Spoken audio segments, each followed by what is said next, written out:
Blunt One says, I never have understood how a 250 horsepower motor was better than a 200 horsepower motor with the same prop and gear ratio. A propeller can only grab so much water and push it much like a car tire. Put too much power on a tire and it breaks loose and spins. I can't grasp how a propeller is different, so the extra horsepower feels like a waste of money. What am I missing? Well, Blunt One, I appreciate you subscribing, and great comment, great topic. You're not missing anything. The only thing that I would say you're missing is that you have to change the propeller. Like there's no getting around that. Whenever you add 50 horsepower, 75, 100 horsepower, like you said, with the same gear ratio and the same prop, you're negating the horsepower that you're giving it. Most 250 horsepower, 300 horsepower, even like a 225, like if it fits the same block and model just with an extra 50 horsepower, then the RPM range is going to be the same. If you're spinning the same RPM with just 50 more horsepower, you've got a different horsepower torque curve. That'll be different, but with the same gear ratio and the same propeller, you're not getting anything, because again, the propeller, you have to change that propeller. That's the whole point of being able to use that horsepower. You might, with the same propeller, improve things like your hole shot, or possibly a mid-range cruise potentially, just based on that horsepower torque curve. Because you have a little bit more horsepower, you're going to you're going to have some advantage there, but you have to change the propeller. If you're going to get the benefits of having 50, 75, 100 more horsepower in an engine, then you have to change the propeller, or else you're not going to get that benefit. The propeller is going to be stealing all the horsepower that you're adding. No, it's not a waste by any means. Like if you can go from a 225, or let's say you go from a 200 to a 250, I mean, that is an astronomical difference in some instances. Like if you say, I'm going to go from a 200 horsepower inline 4-cylinder Yamaha, and I'm going to put on a 250 V8 Mercury, like that 50 horsepower is not only the difference between 200 and 250, but it's also an inline 4-cylinder 2.8 liter compared to a 250 V8 that's, what is it, like 4.6 or 4.3 something? I think it's a 4.6 liter. It's like, it's an astronomical difference. So if you just leave the same propeller on there, like, for one, that V8's going to blow out that propeller. Most likely it's just going to just blow out, and it's not going to work at all. So you're definitely going to have to change your propeller when you change horsepower, or else you're not going to get the benefits. And potentially, like in the 4-cylinder to the V8, the prop's not even going to work. Like hands down, it's not going to work, because it's two completely different platforms, models, engines. Like now, if you're going from, say, a 4.2 liter 250 to a 4.2 liter 300, yeah, the propeller is most likely going to work, but the benefits of that 300 and that horsepower, you're not going to really see much of it, because you didn't change the propeller. So Blunt One, you're not missing anything. You just it's definitely not a waste of money. It is that you got to spend that extra money to get that different propeller in order to take advantage of, the horsepower torque curve and the extra horsepower that you get. In order to utilize that, you need that prop change. So, unfortunately, I've seen it a lot of times where people are repowering boats, like let's say, and it's actually kind of funny, because if you take somebody that is going to repower a boat, and let's say they've got a 250 and they're going to repower with a 300, and they're going to spend $25,000, $30,000, $35,000, but they don't want to spend $800 and change the propeller. Like that's always been kind of funny to me, because there's a lot of people that do that. Let's say you've got a set of 250. Now, if you go from a 250 to a 250, then yeah, the propeller should be all the same, unless it is that you go from, let's say, You go from a 200 V6 HPDI Yamaha to a 200 inline 4 Yamaha, you might have to change propellers because the power and the displacement of the HPDI being a 2-stroke versus the inline 4, there is a difference there just based on the power that you've got, your power curve or whatever you want to call it. So yeah, there are things like that, but 100% repowering, if you're changing that horsepower, you really need to, you're going to have to reprop the boat, basically. That's just going to come along with the deal. Brad Sylvester says, I'd love for you to talk about Mercury 2.5 EFIs. I have a 1998 200 EFI jet that I run on shallow rivers. It has 396 hours, and I had the top 2 pistons fail, which over the winter I rebuilt the block and new pistons, rods all around. It was strange to me that it failed with such low hours. It was my grandpa's boat and it did sit, which I know sitting is the worst for boats. Anywho, what's your overall opinion of a 1998 Merc 2.5 EFI? Well, being that it's a jet, you are losing some power, but running it on the rivers, you have to have that jet. So that 2.5 liter, I love the sound of it. They're super powerful. They're torquey. So I think it's a good engine. 396 hours seems to be low, but again, you're also talking about you're talking about a 26-year-old engine. So, back to that discussion of age versus hours, we've covered that topic a lot, so I'm not going to get into that. But yeah, I would also kind of be concerned about what did fail. Like you said that the top 2 cylinders fail. Was that an overheat issue? Was it a lack of oil issue? Did you wrap a bag around that jet and did you suck something up to where you didn't get no water flow to the top 2 cylinders and they overheated and that's what tore them up? I'd be kind of asking that kind of question. But at the same time, my overall thoughts of the 2.5 liter, it's got that sound and that rumble of the 2-stroke in, they're torquey. It's a powerful engine, and being that 2-stroke, they're instant. So I like them. They're getting older now. So for me, South Florida, I don't ever see anything like that anymore. Up there, it sounds like you're up in the north with only 396 hours. So, you're not, for you, it might last you another 15, 20 years. But down here, they just don't. The weather and the climate, they just get tore up. They don't last that long. So I don't really see them anymore, but I do like them. Adventures of a Boat Guy says, thoughts on Shero propellers other than the ridiculous price. Yeah, I get it. It's a proprietary product and it does have a very extensive price tag on them. Obviously, they're probably trying to recoup some R&D money, maybe. I don't know. But, yeah, they do have a pretty ridiculous price, even though they have come down quite a bit. But, $5,000 for a propeller is still, that's still a pretty astronomical number. I think they're great. The fuel savings that most of them have are you can't. There's no comparison. So the design and the way it works is just outstanding. So I wonder where the technology is going to go. I also kind of wonder, I don't know about the patents and all the other stuff that goes into that technology that Shero has, but I have seen a similar design with the ribbon or whatever you want to call it. I would call it a ribbon kind of thing. But I've seen those design used on drones and other aeronautics type of equipment. So I wonder if Shero is going to, how long is Shero going to be able to hold that market with that price that they have? Because I have seen people, I've seen people print a similar design on 3D printers and use them on drones and stuff. And I've also seen things of people using them and printing a similar design on, propellers. Obviously, that's not going to work on a 150, a 300, on any bigger stuff, but you've seen it, it's going to go that way.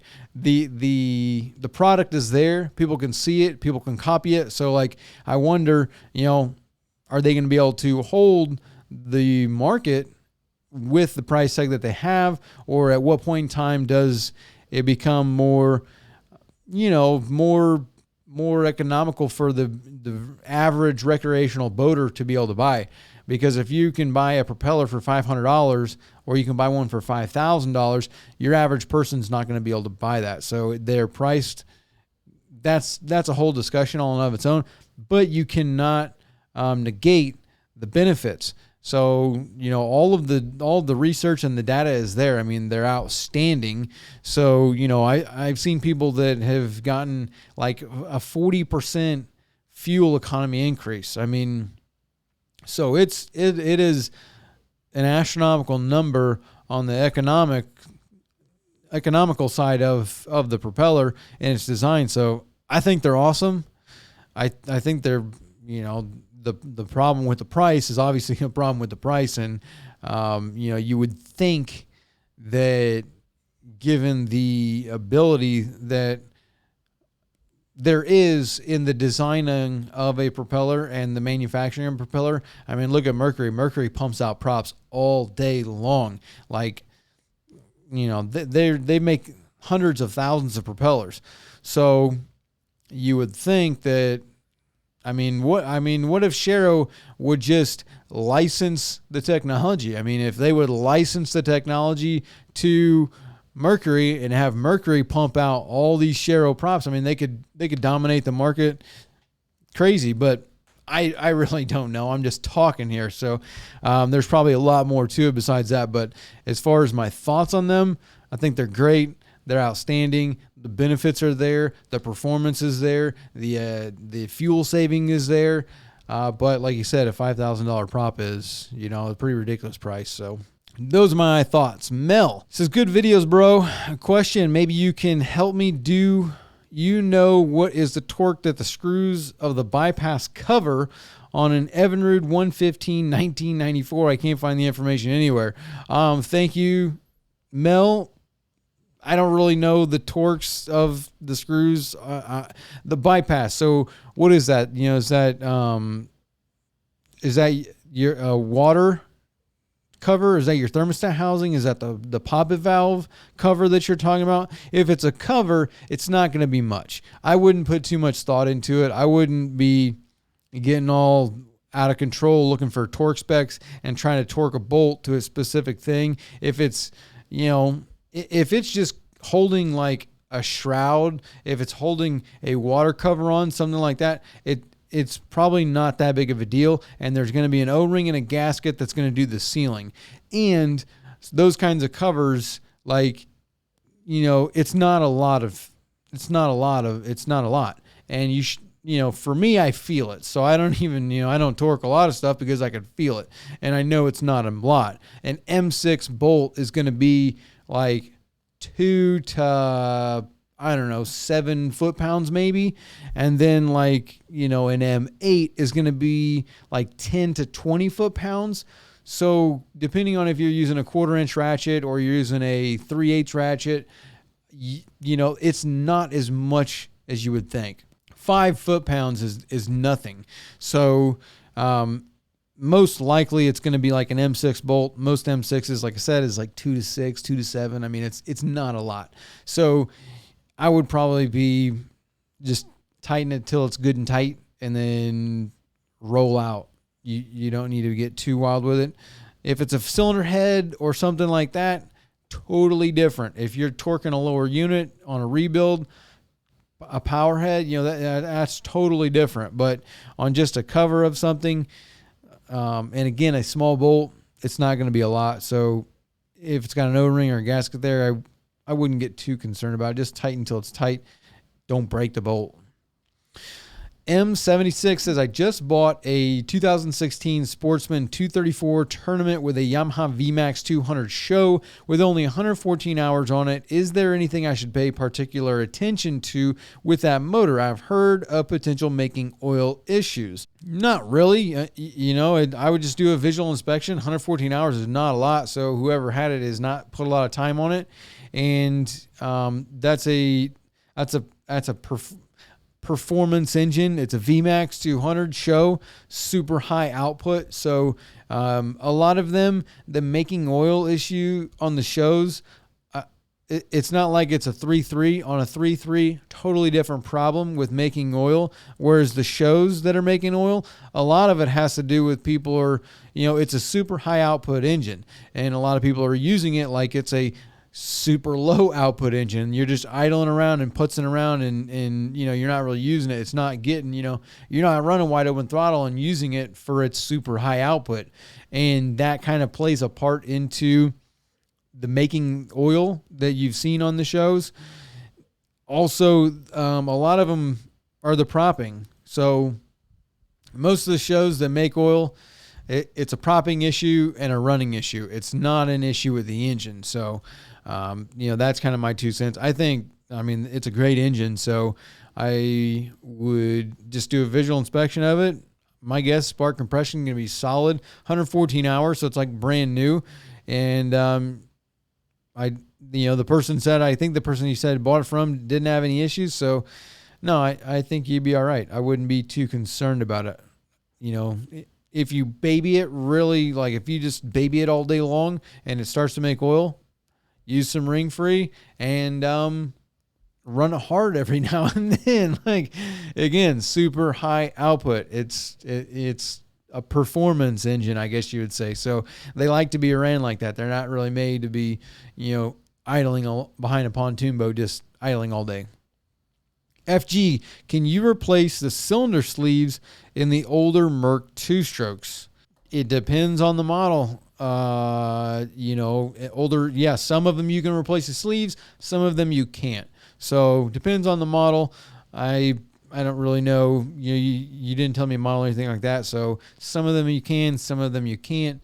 And at this point in time, I would look at even at the price. So a lot of stuff you could probably get a rebuilt one and be pretty close to the price. So I'm not sure exactly what you're trying to do, but yeah, some of them you can, some of them you cannot. Thargor says, where did you get that tank? Talking about a fuel tank. And we've talked about this quite a bit on different topics and different other pieces of content, but fuel tanks are super specific to the engine. On that one, most of them are custom made depending on, the boat that you're running. Once a boat gets over 20 years old, if you're a 25, 30-year-old boat, you need to be looking at the fuel tank because that is a potential high-ticket repair that's going to need to be made in the near future. And as far as where to get them, it depends on how big it is. There are companies, there is RDS, and there is Welders World, and there are other companies, Moeller, that make these tanks. So depending on the boat that you have, you can look at the top of the tank and see the tag and look at the brand that's made your tank. If they're still in business, they probably still make that similar tank, or they have the design and the schematics to build that tank. So you can contact the original company, or Welders World or RDS. They're two of the bigger ones that are around in Florida where we get tanks from, and you give them the boat, year, model, and that kind of stuff. If you got a hen, you give them that, and they prefab these tanks to be exactly what you need. Other than that, on older boats, you have to take the tank out of the boat and you go get it made. So you find your local welder, and a lot of local welders will make fuel tanks, and you can just take them the tank that you have, and then they will use your old tank and make an exact replica of that, which is usually what we do a lot of times because it makes it easier on the install. It's just to remove this one and put the other one back in there. It's identical, so everything works. You just change out your hoses and you're good to go. But those are going to be the most common places to get a fuel tank. Hopefully that answers your question. Depending on the tank, could be custom. Barry Whittle says, how do you access the two grease nipples on the 150 steering cylinder? So on a lot of those engines, on the on a lot of the 150s, 115, stuff like that, steering cylinders in the front of the engine, and your bracket where the engine goes up and down like this, there's two grease nipples there, and yeah, the cylinder sits in front of it. It's actually really easy to get to those nipples. All you do, depending on the model, you might have to trim the engine up, but just turn the engine. So if you turn the engine to the left, the cylinder is going to move over, and then it'll expose that nipple. You might have to trim the engine up a little bit in order to, get the rod of the steering cylinder, under it or above it. And then you can stick your grease gun on there, grease it, and then just turn the engine over to the other side. Boom, you got access to that one. Super simple, easy peasy, and you'll be good to go. Ricardo says, hello. So hello, Ricardo. So you think is good idea or even possible, try to break the caps off when the whole unit's still attached to the boat, trying to avoid the wise marks on the part. So he's talking about taking the end caps off of a steering cylinder, and we're talking about taking one off of a Verado. So Verado steering cylinder caps are on there. I mean, those things are on there. It ain't like taking the end caps off of a C-Star steering cylinder. These things are on there. And leverage is going to be your friend. The more leverage, the better. Doing it on the engine, some of them, yes, you can. But again, the amount of leverage that you need to get those things to break free can be pretty high.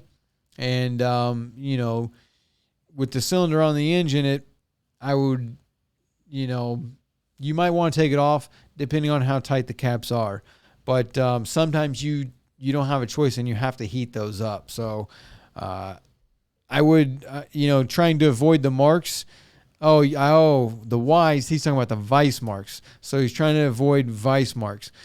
You might not have you might not be able to get away from that. You might have to put it in the vise. And if you do, you could just sand it, paint it. And, yeah, you could try it while it's on the engine, but if you can't get them off, then you kind of got to take it off, put it in a vise. They get tight, like ridiculously tight. CTR Adventures. Okay, so I'm going to have to summarize this because you got a lot going on here. New to boating and subscribe to the channel to learn more. Thank you for subscribing and for commenting. Looks like they have a 1988 Ranger 393V and noticed a fuel smell when using the port tank. After investigating, they found a leak from the 5/8 vent due to a cracked nipple on the tank. They used marine JB Weld for plastic to seal the crack and added a new vent hose. However, when removing the hose, fuel leaked out, causing a strong odor in the hull. They washed the area with a garden hose, but wonder if there's anything else they can do to eliminate the smell. Well, my friend, the smell should go away. Like, fuel evaporates. So generally there's not, and fuel evaporates pretty quickly too. So, depending on how bad the leak was, is there foam in the fuel tank compartment? Because most likely what your smell is going to be the fuel has soaked into the foam.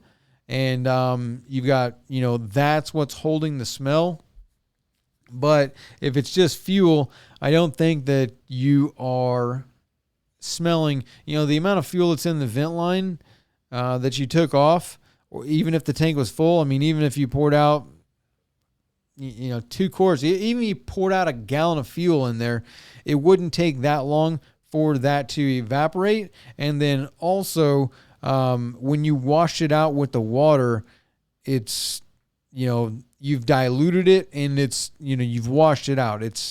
You can try putting some soap in there to wash it out, but I would also be looking around and make sure that you ain't still got a leak. Like, the fuel smell is going to slowly go away and not be, especially on the boat. Like, I don't know how much time you allowed to go between, when you made the repair and, when you're still smelling it. I mean, if you're still smelling fuel 2 weeks later, you still got a leak most likely.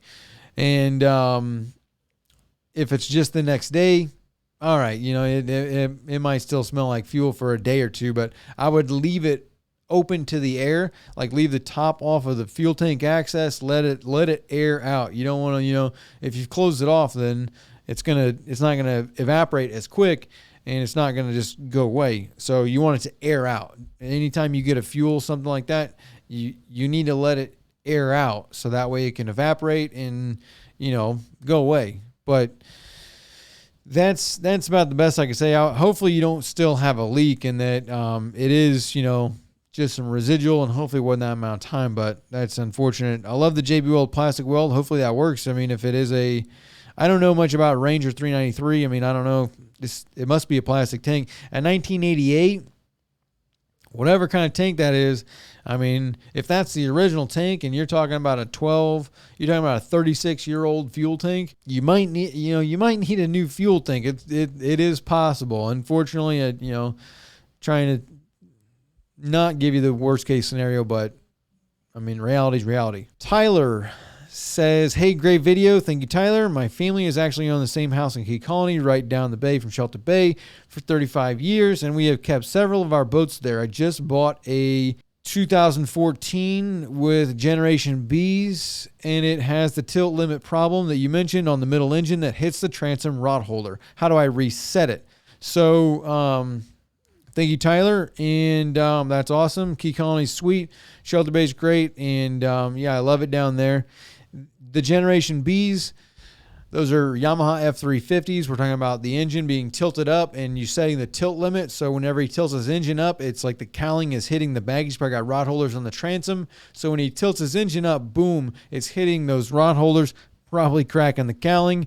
And if not, smashing his rod holders and creating gel coat cracks. But unfortunately, I'm pretty sure that on those F350s, you have to put them onto a computer. So you'd have to go to the marina, and what they'll do is they'll put a laptop on it and they'll just trim it up, set it, and then that's it. That's how you set those.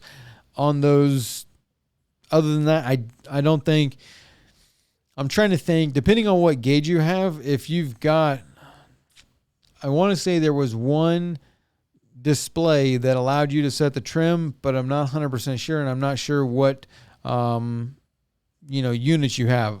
I'm pretty sure, almost 90% sure that you're going to have to put the laptop on there with Yamaha diagnostic software. And you have to set it using the computer. So I would call the marina and say, hey, I just want my trim limit set. They might charge a half hour. So might charge $100 probably. That'd probably be what most places will do. They'll probably charge you at least $100 or whatever to take a technician's time to get on your boat, put on the laptop, blah blah blah, all that kind of stuff. Write up the bill and all that. They're obviously going to charge you, but that's going to be the best way to do it. Chip Giles says, where did you get that front console that you added?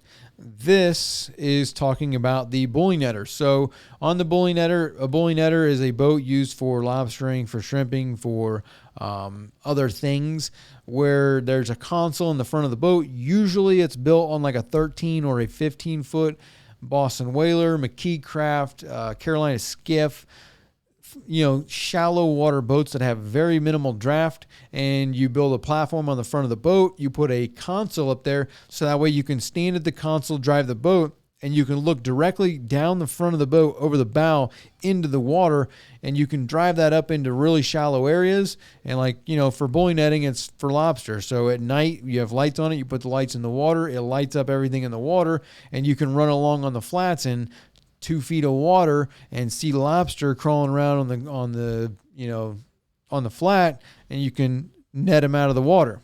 The consoles that you see on these boats, they're all custom made. Someone made that. So you have to make them.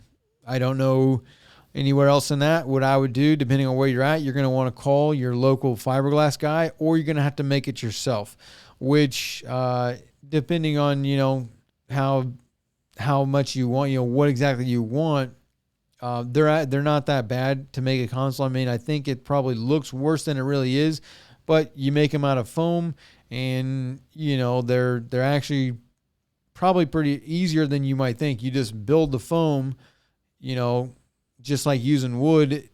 I guess it all depends on your fabrication and your carpentry skills, but you could just make the foam and leave out one side of the console. You make the back, make the sides, make the top, put it all together, glass it all on the inside. Everything's glassed up nice and easy and done, even the top of it. So you've got access to everything. You get all that glassed and done. You can grind a lip all the way around, the top of it, and then put the front on, and you can flip it over and you can reach up in there and glass that. So, once it's glassed on the inside, then you just wrap the whole thing in glass and gel coat it. So you have to make it. There's nowhere else to get them, or call around to boat yards and look for one where, or look for, a custom console builder or a fiberglass guy that builds custom stuff. But you have to build them. Terub says you've linked people to the Anchor single crimp pliers. That was a mistake, but you look to be using double crimp. Do you find the double crimp works okay on the shorter bullet ring spade connectors?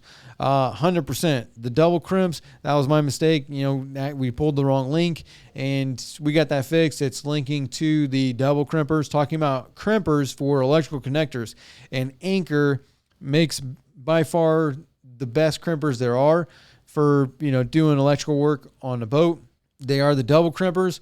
So they are just a crimper that you squeeze them, and as you squeeze it, it crimps down, and it's got different spots for whatever size crimper that you're using. And so these are what he is talking about. These are the Anchor double crimpers, and these things are probably by far the best. So you squeeze them down, depending on where you're at, you can put your crimp in there, but they lock, so you can't open these up. But when you squeeze it all the way, they release again, and they'll close. So 100%, these are probably the best. They are pretty expensive, so if you're only doing a couple crimps, then this is probably overkill. But if you're doing a lot of electrical work on a boat, these are definitely the ones. I mean, they lock up, and then when you get all the way to the bottom, I mean, it's a perfect crimp every time. Like, it's actually pretty awesome. So then when you squeeze it, it releases. So yeah, definitely I would, go for those. I'll link them in this video too, because I mean, they're that good. But we linked that was our mistake. We pulled the wrong link. So other than that, yeah, I would get those. If you're doing a lot of crimping, I'd get those. Sandy Lord says, will this installation be waterproof? It seems once you get the dash back in and are ready to install the gauges, you would need to seal the joints holes as you set the gauges in. Correct. That's what you have to do with pretty much everything. I mean, any hole that you put in the boat has to be sealed. So yeah, it will be waterproof. Again, it's proof, not,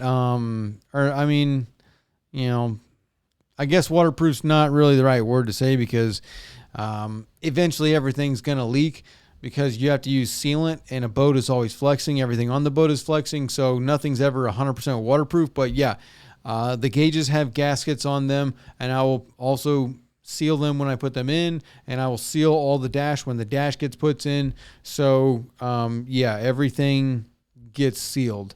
That's kind of what that's part of boating, is that everything has to get sealed. So it's never 100% waterproof. Anything that you do like that on a dash, on gauges, on switches, on MFDs, all that stuff, everything comes with a rubber gasket, or you seal it.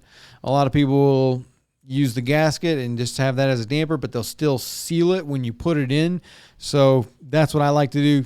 I like to seal it when I put it in. So you'll see that when we put the dash in. Hopefully that dash will be here. Well, by the time this video gets out, the dash might be here, and we might even have that in. So you might even be able to check out that video. If not, I'm still waiting on the dash. Tires to burn. Where do you start when the transom is gone? Some jerk cut it off at the sides. That's unfortunate. Talking about replacing a transom, and yeah, like that's the number one thing that you don't want to do. You don't want to cut, like like on a boat, you got the transom and the gunnels, and they, you know, they connect like this, and there is, you know, a piece of glass that's wrapped around like that. Those corners are your strength. So generally, you want to leave the corners alone. It's like you don't want to cut those off. So if they cut them off, depending on how much you have, I mean, you're going to have to glass it. You're going to have to glass it from the sides all the way back, and you're probably going to have to glass, you know, a good section. I can't give you a distance on how much you're going to need to glass because I don't know the specific situation, but I mean, you might need to glass up to like 2 feet up the gunnel. So that is very unfortunate that, you know, someone just lopped the back of the boat off, because that strength is crucial in, you know, I don't know the exact situation that you got, but you definitely, those gunnels have got to be tied into that transom along with the stringers. So you've got a lot of work ahead of you. You got a lot of grinding, and you're going to have to lay a lot more glass, because the transom has to be connected to the boat by the gunnels, the stringers, the deck. Like, that's where the strength is. Without that connection to the boat, then, I mean, you're running a large risk of letting that transom actually ripping off the back of the boat. So that's unfortunate. Yeah, make sure however you got it. If the inside is all good, that's unfortunate. You're gonna have to just beef it up the best you can. Look at it, and, you know, when in doubt, lay more glass. We'll do one more. Cheeky's Fishing. What's the best marine grease to use? Well, Cheeky, this is my favorite stuff right here. I got it like a trophy on the counter here. Evinrude Triple Guard grease. Even the yellow stuff, the new stuff, is fantastic. But any marine grease, I like that stuff the best. But Mercury 24C, Mercury Extreme Grease, Mercury High Performance Grease, Yamaha's Yamalube grease, those are all phenomenal. But Triple Guard is my personal favorite, so that's what I got on that.